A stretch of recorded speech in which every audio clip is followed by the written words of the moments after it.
as a fan of the intricate world of Westeros and Essos, I'm filled with excitement and relief upon learning that George R.R. Martin's A Knight of the Seven Kingdoms is indeed coming to life. And on a smaller budget, no less. An update on the next Game of Thrones spin-off show, Knight of the Seven Kingdoms, formerly and maybe still currently subtitled The Hedge Knight, as that remains unconfirmed, eases concerns about it repeating mistakes made by a different fantasy franchise. The story in A Knight of the Seven Kingdoms will transport viewers to an unexplored region of Westeros, occurring approximately 90 years prior to the timeline of Game of Thrones, and about 80 years after House of the Dragon. Inspired by George R.R., Martin's The Tales of Dunk and Egg novellas, it chronicles the escapades of Sir Duncan the Tall and his squire Egg across Westeros. This upcoming show is expected to offer a distinctly unique viewing experience compared to both Game of Thrones and House of the Dragon, which is certainly exciting news. The Tales of Dunk and Egg stories are a Song of Ice and Fire's version of The Hobbit. The prequels have a very different tone in a refreshingly unique twist.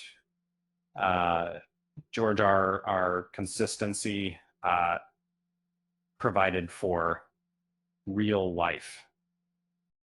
Martin's A Song of Ice and Fire shares some resemblances with J.R.R. In Tolkien's Lord of the Rings, but it also sets itself apart by deliberately subverting typical fantasy tropes. If you consider Aes Sedai as Martin's interpretation of the Lord of the Rings, then the Tales of Dunk and Egg novellas can be thought of as his take on The Hobbit.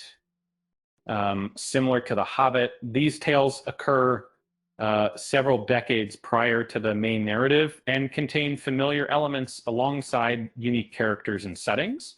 However, what truly sets them apart is the brevity and lightheartedness, much like The Hobbit compared to the epic series they're connected to. The books are filled with humor. The conflicts are more personal rather than a war for the Seven Kingdoms of Westeros. And while there's still an underlying darkness and brutality, the overall tone is significantly lighter. A Knight of the Seven Kingdoms plan made me worried about repeating the Hobbit movies' problems. Is HBO going to turn this story into something too epic?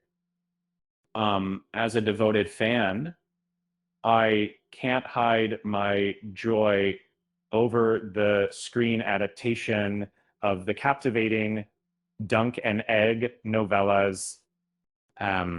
They're brimming with spellbinding tales, memorable characters, thrilling escapades, and intriguing world details that delve into the Blackfire Rebellion, an event that occurred approximately a decade before the first book party for this. However, I must admit a hint of apprehension crept in, as the narrative structure might not immediately suggest a sprawling multi-episode TV series like Game of Thrones or House of the Dragon.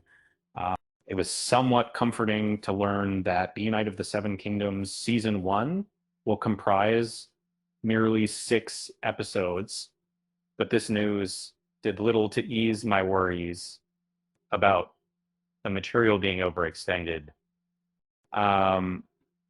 Given there are just 3 books in the series, all relatively brief, it's concerning how HBO's approach for this show might stretch a 160-page book like The Hedge Knight into a potential 6-hour production, or as a devoted cinephile, I've witnessed firsthand how stretching a single movie into multiple parts can lead to a less satisfying experience. Like what happened with The Hobbit.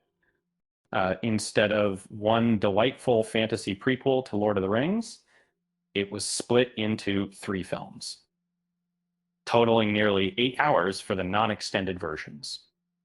While these movies raked in a significant amount of money, approaching $3 billion at the box office for all 3 films indicate success. They fell short when it came to quality sales, films, and indeed, A Night of the Seven Kingdoms is a television series. Although it shares some similarities with the original novels, the adaptation process has expanded the content significantly. 3 novellas, equating to approximately 10 hours in audiobook form, have been transformed into 3 seasons that could potentially span triple that time. This transformation has left me somewhat apprehensive.